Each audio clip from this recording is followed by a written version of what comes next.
Welcome back, my extraterrestrial mafia. This is New Toon Tuesday, and I'm AlienMafia. And in today's episode, we'll be covering over a blaster that is beam rifle mental manipulation. And this is a build that someone wanted to have fly along with a character concept, which altered the way I would have done it, but it ended up working out pretty good in the end.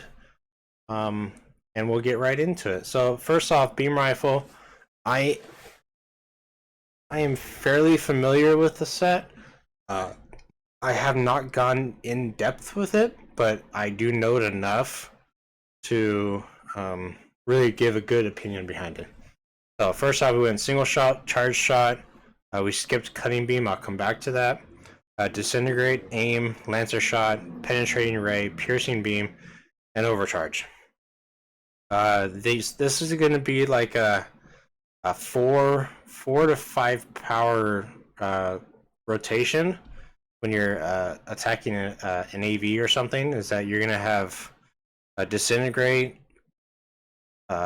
penetrating ray, piercing beam, and then like either charge shot or single shot.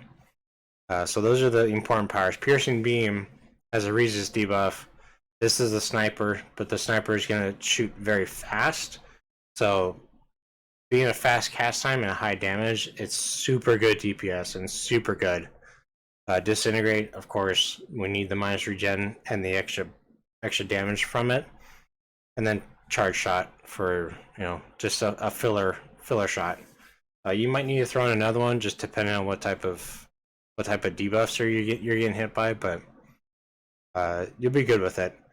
Overcharge, again, the nuke, super good, super useful, and it comes up pretty often, 35 seconds. Aim, we have the Gaussian synchronized fire control in here for the chance for build-up. So when you hit this will give you a nice big boost, and then concentration, of course, from the mental manipulation on top of that. So, back to cutting beam. I'm not a big fan of cones. Some cones are good, but in this case, this cone is not very good. The short range, and it's only a 30-degree arc. That's very small. I mean, think of this. This is 90. This is 60. This is 30. It's very small. And it doesn't spread disintegrate. It will get effects from disintegrate for extra little damage, but the damage is very negligible. It's not very much. So I opt to skip it because I don't feel like it comes in handy or helps kill very much whenever I play through. This is my personal opinion, but I skip it. I'd rather focus on the single targets, and the single targets all spread disintegrate. So the disintegrate will spread to 3. Those 3 will spread to 9. Those 9s will spread to 27. In theory, if you can hit all of them at once. But these spread it, cut and beam does not spread. It just gets benefited from enemies being disintegrated. So you'd have to fire off disintegrate and charge shot and lancer shot just to get enough enemies to be affected by disintegrate, so that cutting beam will benefit against all those enemies. This is what I mean. I don't like the power. It doesn't come in handy. If cutting beam spread the disintegrate, that's different. I would probably opt to get it, but in this case we skipped it. Charge shot is not slotted. My bad. So you'll be using single shot, not charge shot. So single shot will fill in the holes between the other powers. Drain Psyche, amazing power. It makes you super tanky. Just even as a blaster. And then Psychic Shockwave, it's a really good power. So disorient, right before or after you hit Drain Psyche, this combination is amazing. That's why mental is used by a lot of people. Subdue is slotted. It's sonic damage. It will come in handy against a lot of situations. So I had extra slots. I needed the range defense, so I threw it in Subdue. Mystic Flight, 2 slots, range defense, knockback protection. Spirit Ward from the sorcery pool will have the Panacea in it. We did Mystic Flight and Rune of Protection, which comes in super handy because we're not taking Fire Shield or any of the other ones that have a shield. Body Armor is a passive, it's nice, doesn't take endurance, but it gives us low resistance to smashing lethal. Penetrating Ray, 5 slots of the Sting of the Manticore. I love this set. I mean, regen's not super useful, but it's good. But the range defense, the damage buff, and the recharge. I mean, those are amazing set bonuses, even without the regen. And then on the end, we have the Fast Snipe. So this will help you able to use this in the midst of battle. When you're not in the midst of battle, this is a long animation. So you don't use this as your opening shot when you're going into a battle. You want to use this after you've used like Disintegrate or something else. Drain Psyche 6 slotted. It's amazing. With this, at 10 enemies, you're sitting at 125 hit points a second. Yeah, that's really strong. So that's super good. This will keep you alive quite well. Rune of Protection, we just did 3 slots in here. We need the range defense. It's not much, but there's not really any good resist sets for range defense. The only one is Gladiator's Armor, but that takes 6 slots to get there. So here we just did the 3. Triggering this will put us up to 57% resistance for 90 seconds.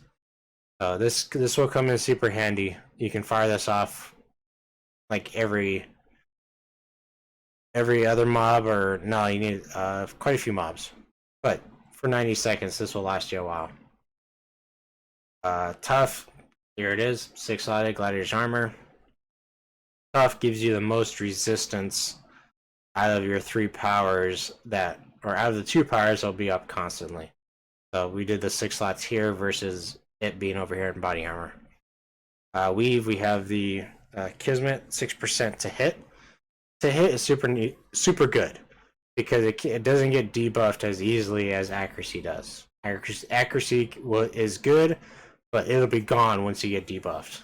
Having some to hit is super important. Psychic Shockwave, 5 slots, Armageddon. There wasn't really anything else I could put in here. I could do 3 slots Eradication, but we were already at defense cap. So we just went with Armageddon for the extra recharge for Drain Psyche and other powers. Body Armor has the other knockback in here, so we have our knockback covered.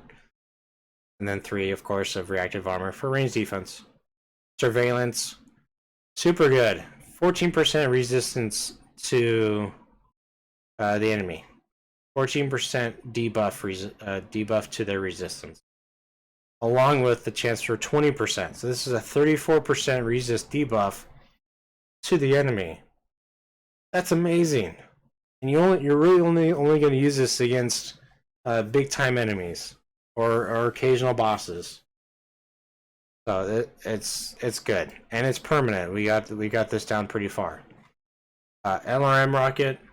It's got a long animation. It does decent damage after you've hit your buffs, so you can hit your buffs, hit this, and then hit your overcharge, or whatever combination you want to do. And this is the Body Armor, Surveillance, and LRM Rocket was a choice based on their character concept. I usually grab like Bonfire, Fire Shield, and Melt Armor from the Fire Mastery. But I wanted to keep it more towards the concept of the character. And having Bonfire and Fire Shield doesn't really work with that concept. So we went with this route. It's a little bit of a sacrifice, but it's not much. The LRM Rocket's really good. It just has a long cast time. So you kind of have to preemptively shoot this on the next mob as your group gets to it. And with the ranged cap defense, even if you shoot at them, they're not going to be able to hit you as easily because of your range cap defense.